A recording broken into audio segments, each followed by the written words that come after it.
उस पर गुस्सा हो गई।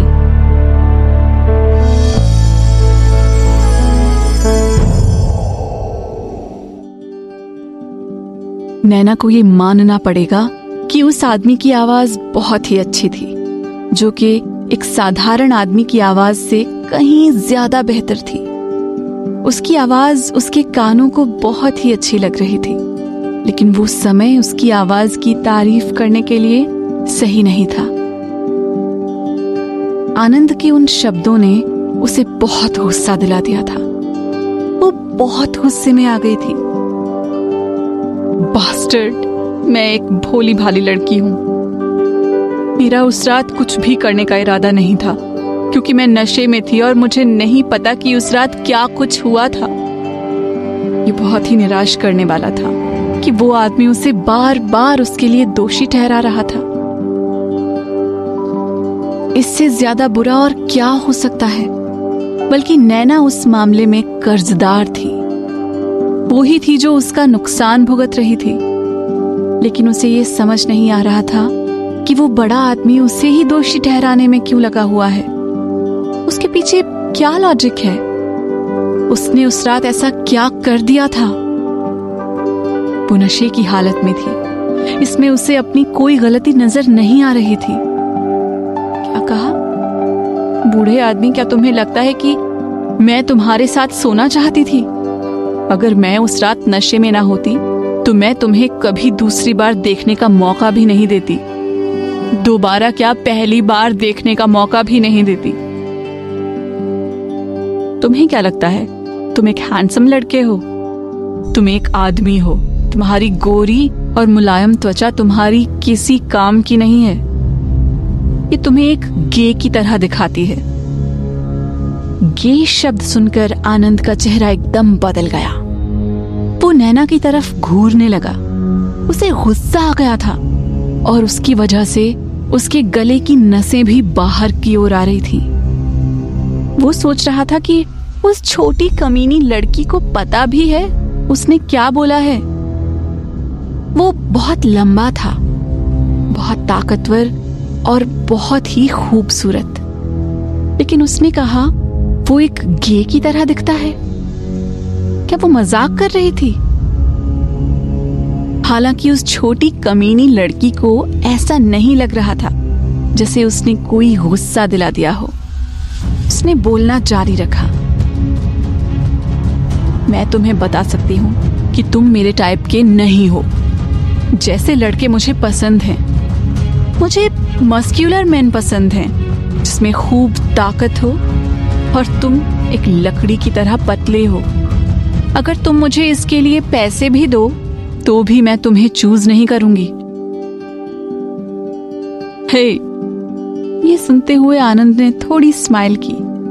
उसे नहीं पता था कि उस छोटी सी कमीनी लड़की का लड़कों में इतना कमाल का टेस्ट हो सकता है। वो एक ताकत वाला मस्क्यूलर मैन चाहती थी। आनंद ने अपनी आंखें छोटी कर ली और सेडक्टिव वे में बोला, क्या तुम सच बोल रही हो? क्या तुम्हें सच में मस्क्यूलर मैन पसंद है? नैना ने अपना सिर हिलाते हुए कहा, हाँ, मुझे मस्क्यूलर मैन बहुत ज्यादा पसंद है। ये मैटर नहीं करता था कि वो मस्क्यूलर मैन को पसंद करती है। इम्पोर्टेंट बात ये थी कि उसने वो बोलना चाहा जो आनंद को सुनकर बिल्कुल अच्छा ना लगे, जो आनंद कभी उसके मुंह से सुनना पसंद ना करे, लेकिन वो उसे सिर्फ गुस्सा दिलाना चाहती थी। तो ठीक है, मैं तुम्हारे पास बहुत सारे मस्क्यूलर मैन भेज दूंगा।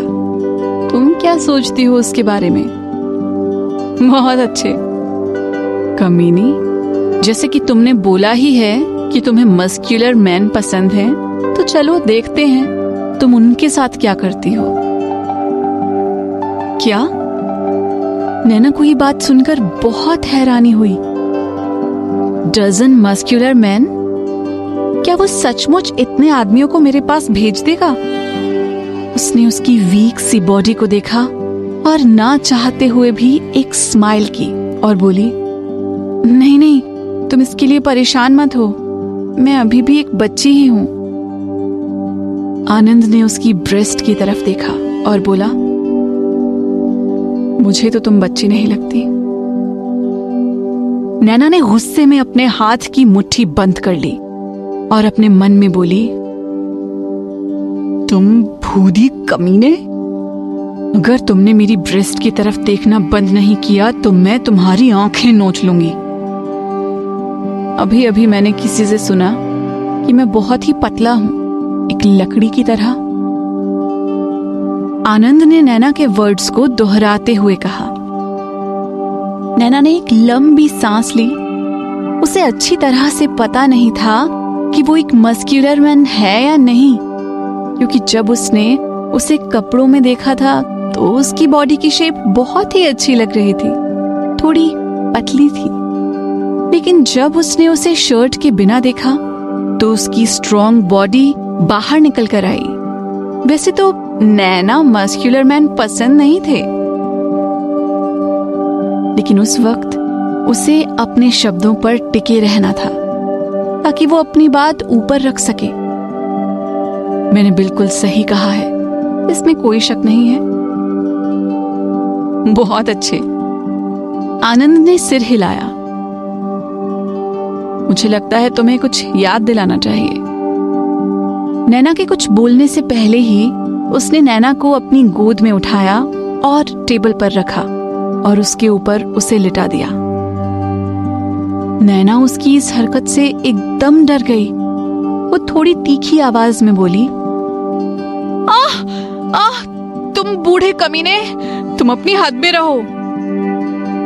मैं गलत थी। तुम एक लकड़ी जितने पतले नहीं हो। तुम्हारे पास भी मसल्स हैं। तुम्हें देखकर कोई भी कह सकता है कि तुम्हारे पास बहुत अच्छा फिगर है। नैना ने उस 1000 किलो वाले आदमी को अपने ऊपर से उतारने की कोशिश की, लेकिन उसकी छाती इतनी भारी और मजबूत थी कि वो उसे कैसे भी करके हटा नहीं पा रही थी। आनंद ने उसके हाथ को उसके सिर के ऊपर से पकड़ लिया और उसे बिल्कुल हिलने न दिया। नैना भारी भारी सांसें लेती रही, जिससे उसकी ब्रेस्ट ऊपर नीचे होती रही। आनंद ने अपना सिर नीचे झुकाया। उसकी सांस नैना के चेहरे और गले पर धीरे और आराम से बहती हुई गई। नैना का चेहरा गुस्से में बदल गया। उसकी मीठी और गर्म खुशबू ने नैना को बिल्कुल नम कर दिया था। वो उसे दूर करना चाहती थी, लेकिन वो जरा सा भी हिल नहीं पा रही थी। जब उसे पता चला कि वो उस इंसान को हटा नहीं सकती, तो उसने अपनी आंखें दूसरी तरफ घुमा ली और बोली, तुम सुअर के बच्चे, मैं एक पवित्र लड़की हूं। मैं तुम्हारे पास आने से अच्छा मरना पसंद करूंगी। तुम जितना जल्दी हो सके यहां से खड़े हो जाओ, वरना मैं अपनी जीभ काटकर खुद को ही मार डालूंगी। आनंद ने अपना सिर नीचे की तरफ झुकाया और सोचा, ये छोटी सी कमीनी बातें करने में बहुत माहिर है। उसकी हिम्मत कैसे हुई मुझे डराने की? फिर उसने एक और सांस ली उसके चेहरे की तरफ और बोला, ये बहुत अच्छा होगा अगर तुम मर जाओगी, तो मेरे पैसे भी बच जाएंगे। हम दोनों के बाद इस बारे में किसी और को कुछ नहीं पता है कि हमने एक कॉन्ट्रैक्ट साइन किया है, और तुम्हारे मरने से पहले मेरा तुम्हारे साथ सोना भी हो जाएगा, जो कि मैं उस रात कर नहीं पाया। बाय द वे, यहाँ कई तरीकों से लाशों से दिल किया जाता है। इसके साथ साथ मरने वाले के सबूत भी मिटा दिए जाते हैं। तुम क्या ट्राई करना चाहती हो? जैसे कि नहीं, मैं मरना नहीं चाहती। नैना ने अपना सिर हिलाया। वो जोर जोर से रोना चाहती थी। हे भगवान, क्या तुम मेरे लिए इस बूढ़े कमीने को मार सकते हो? वो तो इस वक्त उसको मार भी नहीं सकती थी और उसके मरने का खर्चा भी नहीं उठा सकती थी। क्या तुम्हारे पास कहने के लिए कुछ बचा है? वो भी अभी ही कह डालो, मैं तुम्हें दूसरा चांस दूंगा। आनंद ने अपना चेहरा उसकी ओर किया और नैना के कान में फुसफुसाया। उन दोनों की बॉडी में नाम मात्र दूरी रह गई थी, मुझे कुछ नहीं कहना है, तुम बस जल्दी मेरे ऊपर से खड़े हो जाओ। ओल्ड मास्टर, मैं तुम्हारा वजन अब और सहन नहीं कर सकती। उस समय नैना किसी और चीज के बारे में सोचने के मूड में नहीं थी। वो सिर्फ उस बूढ़े कमीने की बाहों से निकलने की कोशिश कर रही थी। उनका बंदिशों से भागना चाहती थी और अपनी जिंदगी वापस लेना चाहती थी।